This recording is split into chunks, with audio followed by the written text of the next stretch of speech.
At sa pagpapatuloy ng kwento ng ating pag-iikot ng bansa, ang susunod nating destinasyon, Katiil, Davao Oriental. Wheels of the world keep turning, turning, hearts on fire. Dito tayo magka-camping sa loob ng 3 araw at 2 gabi.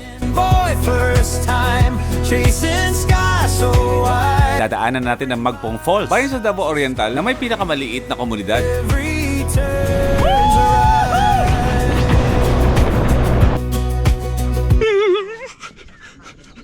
At ano kaya ang iniiyak ng isang to? Boy, first time on the move. Every mile. Ilan lang yan sa mga kaganapan na dapat yung abangan sa episode natin ngayon. So hard work. The hardest work of all. Boy, first time. Oy! This life's for you.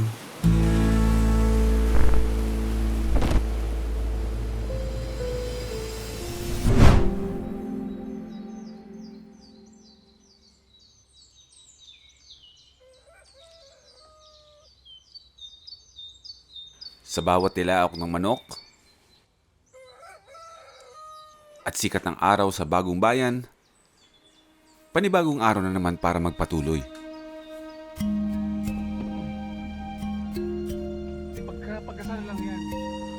Saan tayo? Kawa-kawa. Kawa-kawa tayo. O sige. Mauna kayo kasi baka magdadaan-daan kami na RM sa side ilalim namin. Ang lakas ng ulan. Paano nga ba sinasalubong ng isang biyahero ang panibagong umaga? Papunta naman tayo ng Katiil, Davao Oriental na yon. Ito, nasa Surigao del Sur tayo. Next is Oriental na, Davao Oriental. Hindi sa bigat ng bagahe, kundi sa gaan ng loob. Haharapin natin ang panibagong araw na mayroong pagpapasalamat dahil nagising tayo.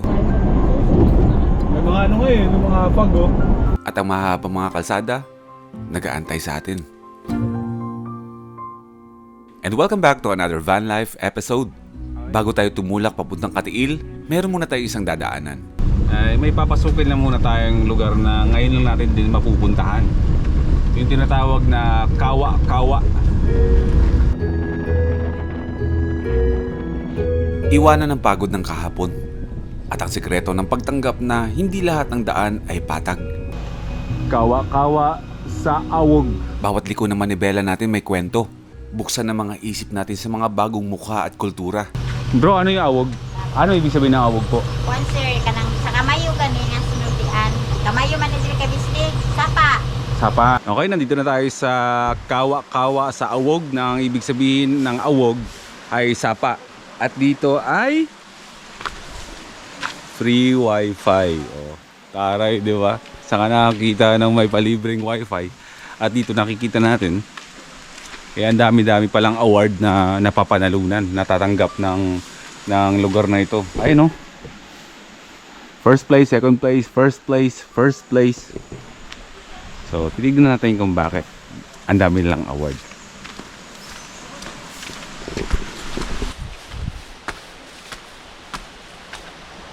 Sa gitna ng kagubatan ng Surigao del Sur, may isang mahiwagang paraiso.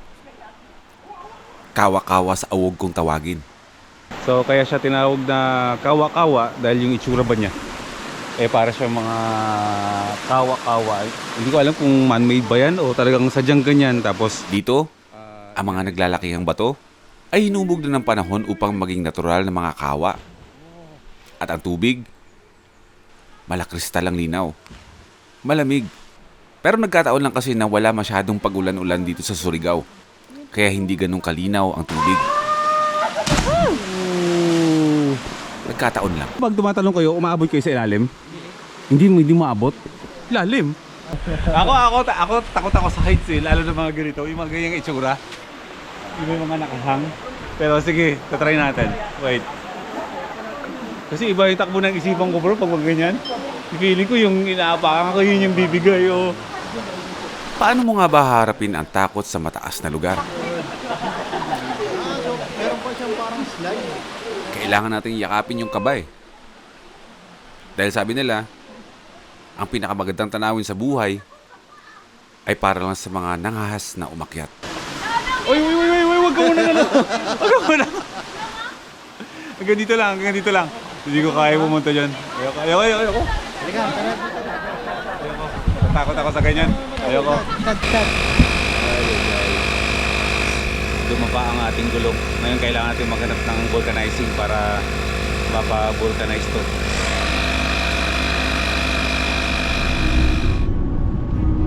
Pagkatapos ng kawa-kawa sa awog, dadalhin naman natin ating mga kaibigan sa isang talon na minsan na rin natin napunta noon. Go, Wadon! Go! Ang tindi ng ahon. Park. So, andito tayo ngayon sa Double R Mountain Resort. Pero ang tawag talaga sa falls ito mga first timers ay Magpong Falls na dito yung matatagpuan sa barangay San Jose, Boston, Davao Oriental.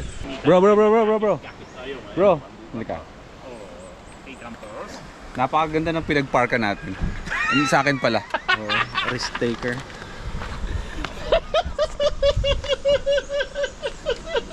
Butas yung ilalim ng pinagparkan ko. The last time na nandito tayo, ay yung falls na to ay galit na galit. Dahil tag-ulan din nun, madalas ang pag-ulan-ulan, yung agos ng tubig dati halos hindi mo maliguan, matatakot ka ba? Pero ngayon, kalmado ang agos ng tubig ngayon, kaya makakaligo tayo ngayon, Commander.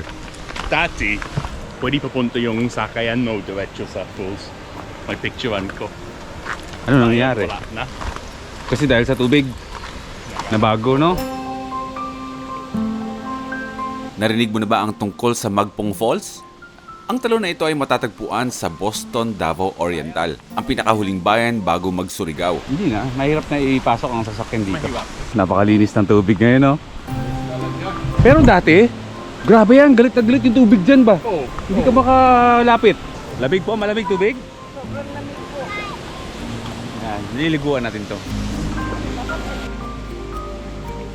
Isa ito sa mga paraisong dapat mong mapuntahan. Ang talon na to ay mayroong taas na 50 talampakan. Bumabagsak ang napakalamig nitong tubig sa isang malawak at kulay esmeraldang natural pool na kay sarap naman talagang liguan.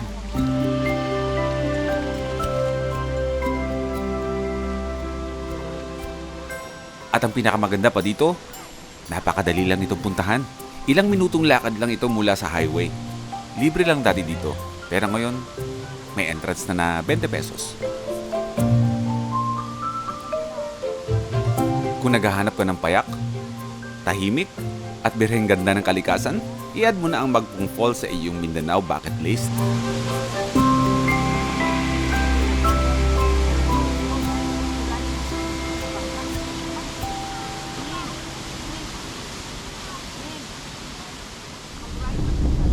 Okay, nasa mismong town na tayo ngayon ng Boston.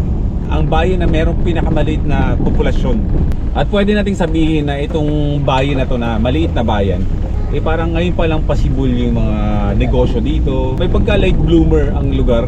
Siyempre mga katabi niya mga bayan, buhay na buhay eh. Ito, parang ngayon pa lang siya possible ba?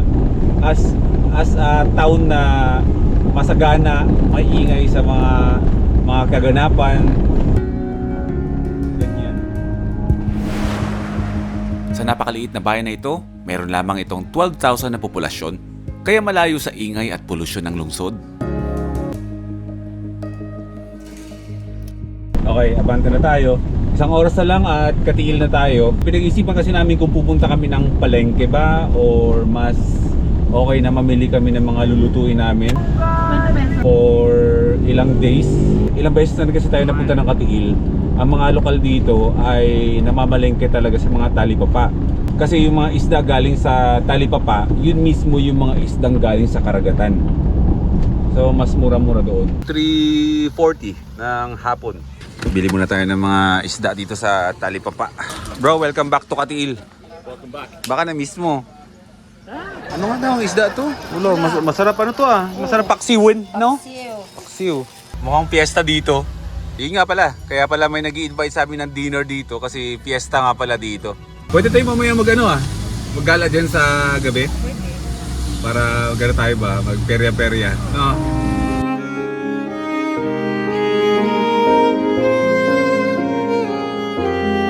Okay, nandito na tayo sa mga nakakaalam ng lugar na to. Ito yung lugar ng ating kaibigan na si Becoming Filipino. Ilang beses na tayo bumalik dito, lagi ako tumutuloy sa kanya. Pero dahil nga ang dami naming sasakyan ngayon, kung kilala niyo si Mama Rose, dito tayo sa kanyang beach resort tumuloy. Ano lang yung bahay ni Kulas. Dito tayo. Tsaka wala naman dito si Kulas. Nasa basta Cagayan de Oro ata siya. Hindi ko sure kung paano ba kami, kung magkikita ba kami o hindi. Tignan natin. Pero dito yung pwesto namin. Nice. Oo, may lamesa na agad tayo. Ibababa ko lang gamit natin ha. Inabot na tayo ng gabi sa setup. At syempre, kadugtong nun, late na rin tayo makakapagluto. Check natin.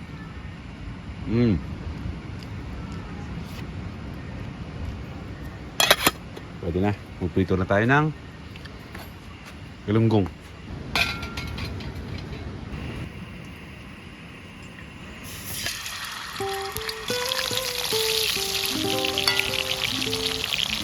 Yung itong apat na galunggong, itong hapunan natin. Yung adobo para bukas na. O pwedeng kumain kahit konti. Konti lang, tahingi ako. Cooking show na to. Wala pa akong masabi ngayon at napapagod ako. Luto-luto lang muna tayo mga first timers. Bukas na tayo magbika-chika.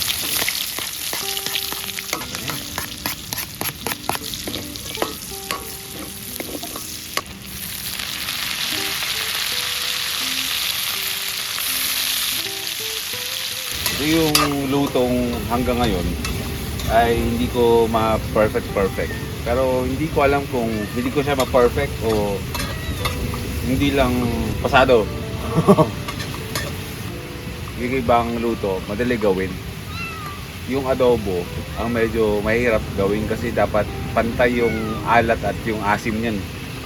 Uy, parang ito yung ano ko gusto kong adobo Ang mga first timers, kami magpapahinga muna ha.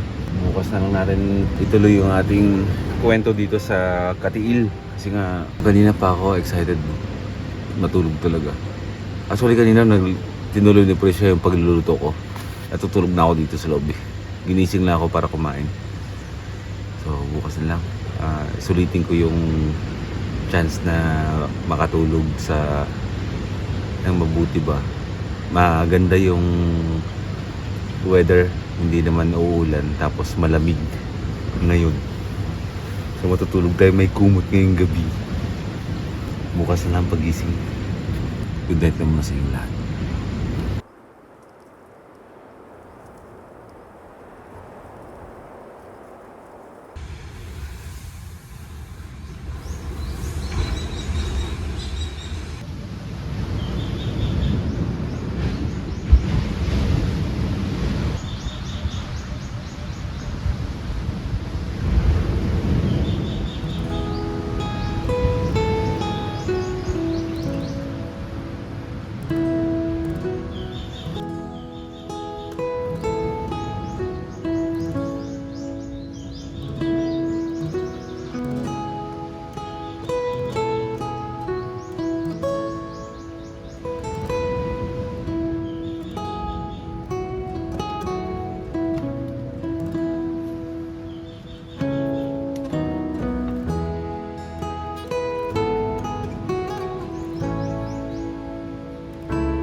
Sa bawat biyahe, lagi magkasama ang dalawang bagay.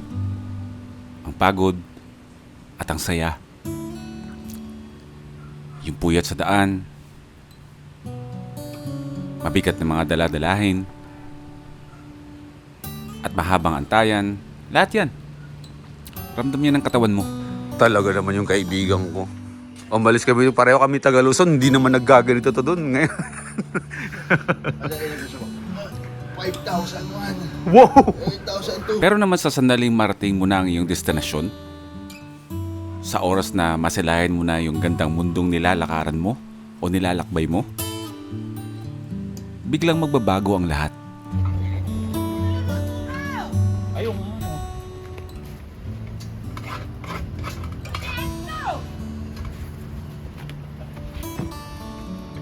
Sulog na ini-edit mo.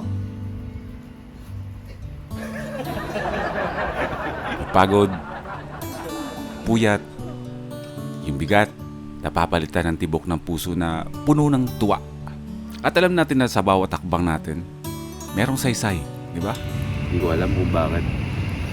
Pagod na pagod ang pakiramdam ko ngayon. Dahil siguro nangangalahati na tayo sa biyahe natin ng pag-iikot ng bansa natin. Alam, ito na yung hinihingi ng katawan natin ng mas mahaba pang pahinga. Kasi sa totoo lang, hindi naman talaga nakakapagpahinga. Kasi nga, meron tayong editing na dito na habang nag-iikot tayo ng Pilipinas, 3 ang task ng Boy P sa biyahe na to. Ang mag-drive, ang mag-vlog, at ang mag-edit. So ang pahinga ay editing. Kaya magkakape lang muna ako. Bagong kombinasyon ngayon sa kape. 2 coffee stick tsaka Bear Brand, pero walang sugar. Lumipas na ang 2 araw at tayo nakapagpahinga na. Magandang karagatan, may araw pa naman, babay watod, at tayo ay mag-a-adventure. Angas di kay Camp. Bye, kulat!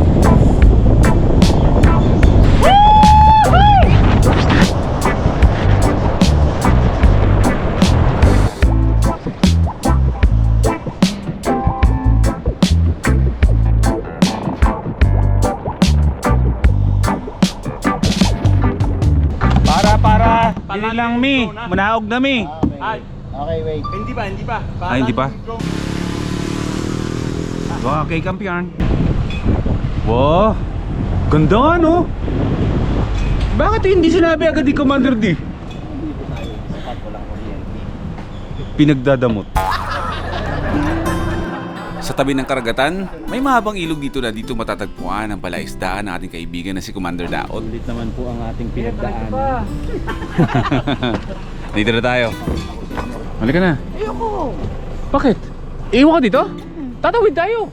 Tatawid pa tayo? Oo. Commander dyan. Bye-bye. Ang ganda ng kulay oh. Ayun, may bunga.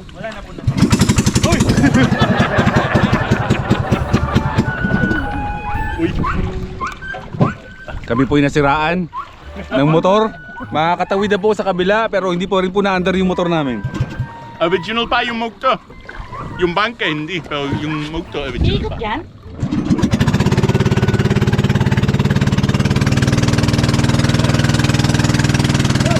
Oy! Dada! So naitapo. Ay! Lulubog tayo dito! Dapat naisip ka taong sa likod. Munti ka nang tumusok yung bangka natin sa tubig. Okay na kuya, sagwa na lang. Nagulat ako eh. Patusok tayo sa tubig. Okay na, dito na tayo. Ang pinaka-shortest biyahe sa katubigan. Wala kang 1 minute, nandito na tayo sa panibagong isla. Natawag nating Daot Island. Daot Island. Let's go. Okay. Ito ay kubo to ni Commander D at ito ang kanyang fish pond. Hindi na to nag-ooperate ngayon.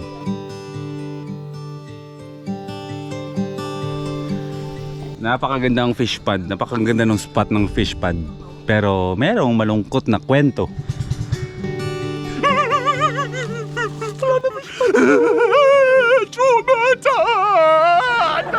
Sa kabila ng pagiging masayahin at sobrang agresibo ng pagta-travel paikot-ikot ng bansa natin, ang ating kaibigan, palaging may lungkot na dala.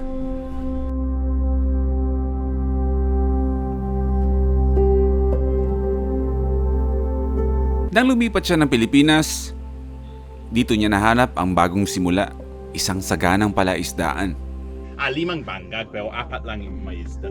Yung isa medyo maliit, yung isa likod.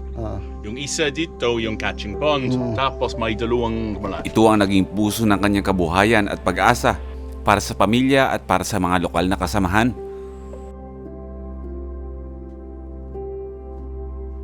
Noon, paggising mo sa umaga, kita mo agad ang buhay. Masaya sila. Tulong-tulong. Ngunit paglipas ng 2 taon, ang ligaya ay napalitan ng pangamba. Unti-unting nababawasan ng mga isda. Hindi dahil sa peste, kundi dahil ninanakaw. Akala ko dati mura lang yung gasto sa food. Mahal ang ang maintenance ba ng fish pond? Masakit. Tuwing gabi, hindi daw siya makatulog. Ang tiwala niya nawala. Simula nung naging traumatic siya kasi hindi niya alam kung sino ang kumukuha ng mga pinaghihirapan niya. Pati mga tauhan niya, naapektuhan din. Nakailang harvest po dito bago po ito natigil na? Nakadalawang harvest lang. Pero dati sobrang dami po talaga mga isda dito. Dami yung kuan. Yung naganyan dito. Ilang taon ang dumaan na puno ng frustrasyon at kalungkutan. Hanggang sa isang araw, isang kaibigan ang nag-abot ng kamay. Ang ating kaibigan na si Kulas. At doon ang simula ng ipinanganak ang isang Commander Daot. Dito nagsimula ang bagong kabanata. Sa tulong ng vlogging, doon niya nahanap ang kanyang boses at layunin. I came here because of this river. I said to myself, it's hard to make a living, right? But you may as well do it in a beautiful place. And it wasn't that easy, but at least we still have this view.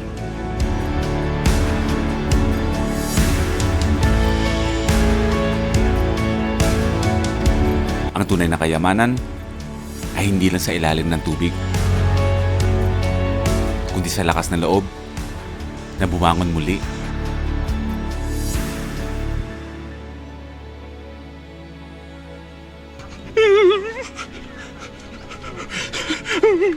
Pangit mo umiyak.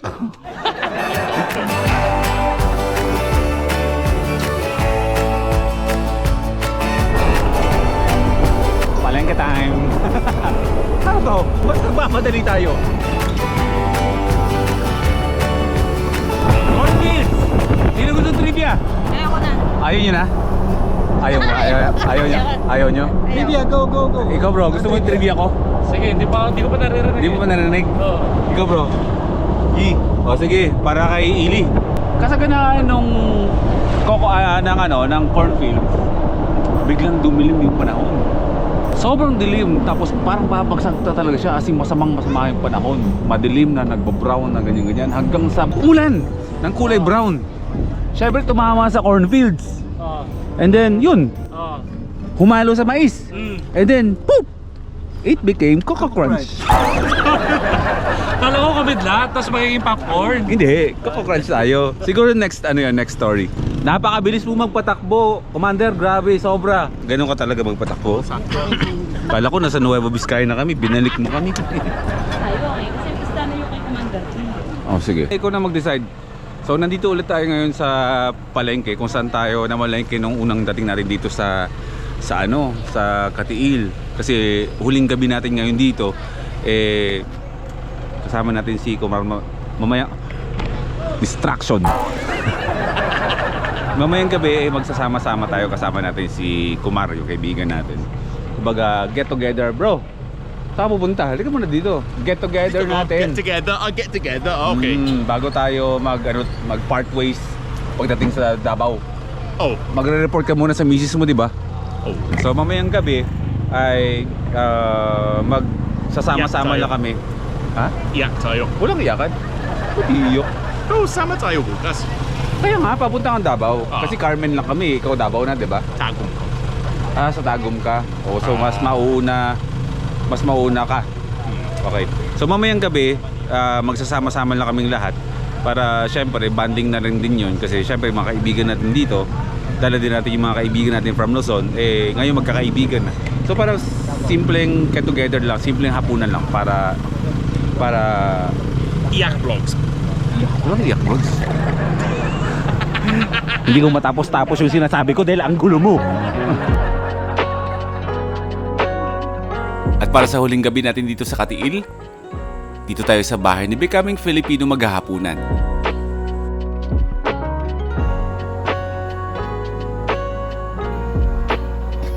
Naalala ko tuloy sa apartment, tangin ng lasing natin. Saan ba sa? Sa apartment, nung una ba? CDO? One-on-one? Hindi, yung pumunta tayo sa yung palengke, nagkuha na ng kinilaw, di ba? Ay, oo, no? Kainom na kami. CDO yun, CDO. Solid. Iba to ha. Hindi pa alam ni Buding ha, andito ka. Hindi pa alam? Hindi ko sinabi kasi Sayang. alam mo naman ako, chill lang. Sa CDO kami unang nagkita ni Kumar. Unang punta ko sa Mindanao, CDO yon, pinapunta ko dito Nukulas, doon kami nagkakilala. One-on-one agad eh. Doon ako merong natutunan. Ayun yung kwento ko sa'yo. Coombs doesn't like bad vibes topic. Let's talk about negative things. Ay, okay. Tama na, kanina ka pa. Tama na. Very kulas. Very kulas ba? Para sa hapunan namin, mag-iihaw kami ng liempo, gagawa ng salad, at magluluto ng inununan. Daot, no? Daot kayo.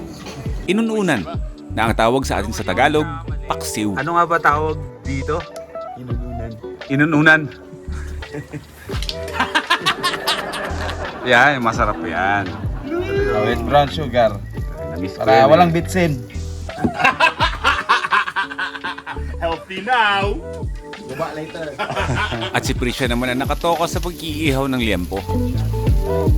Ang sarap tignan ng usok, oh. Usok ng masarap na pagkain ngayong gabi. Hey!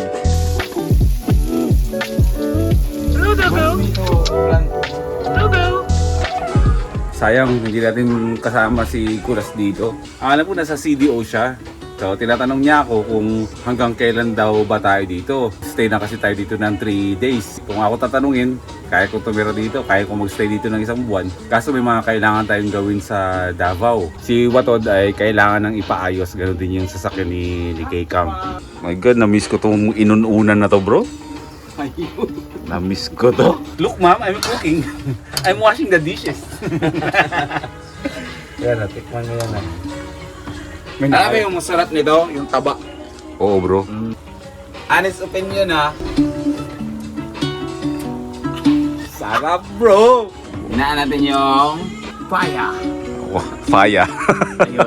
Pagtatagal pa tayo dito sa Mindanao, mag-iikot-ikot pa tayo. So, tignan natin. Baka malay nyo. Baka naman, nalalaki.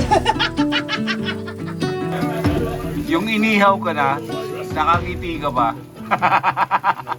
Visual mo nga ako, kunwari masipag ako. Nice sauce. Boy scripted.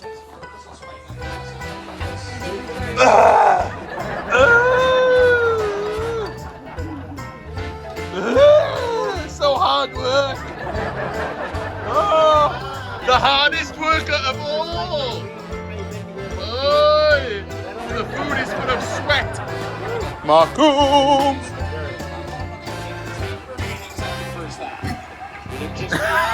Visual mo ako, kunwari masipag ako. Masipag ka? Ah, tapulan. Tama yan.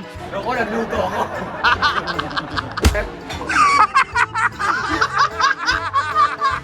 Are you going to eat with the rice?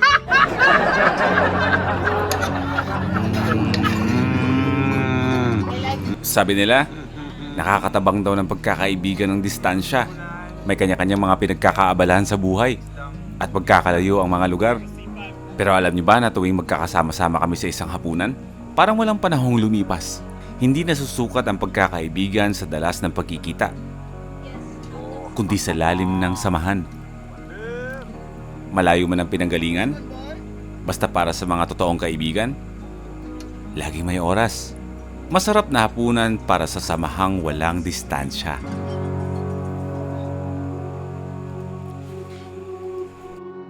I'm rolling with 4 feet through the eye Sa next episode ay pupunta na tayo ng Davao.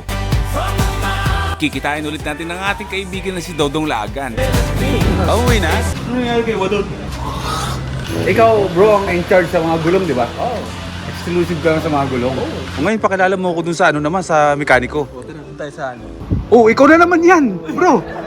Akala ko ba exclusive ka dun? Bro, pakilala mo naman ako sa gumagawa nung nag-relief kay Watod. Doon. O sige. Teka lang. Gugutan ko lang. Ikaw na naman, bro. At dito tayo sa yarda ng mga minivans ni Dodong Laagan habang ginagawa ang ating mini camper van. Ano bang ginagawa mo dyan kay Watod ngayon? Nilalagyan natin ng turbo. Ang mga ngiti na may durian. At yun ang mga dapat yung abangan. Magkita-kita tayo ulit sa next episode. Ikaw lang ang kumuha niyan? Apat kami siya. Apat kayong kumukuha? Di ba apat sila gumawa niyan? Ah. Ano lang natira? Sa dira?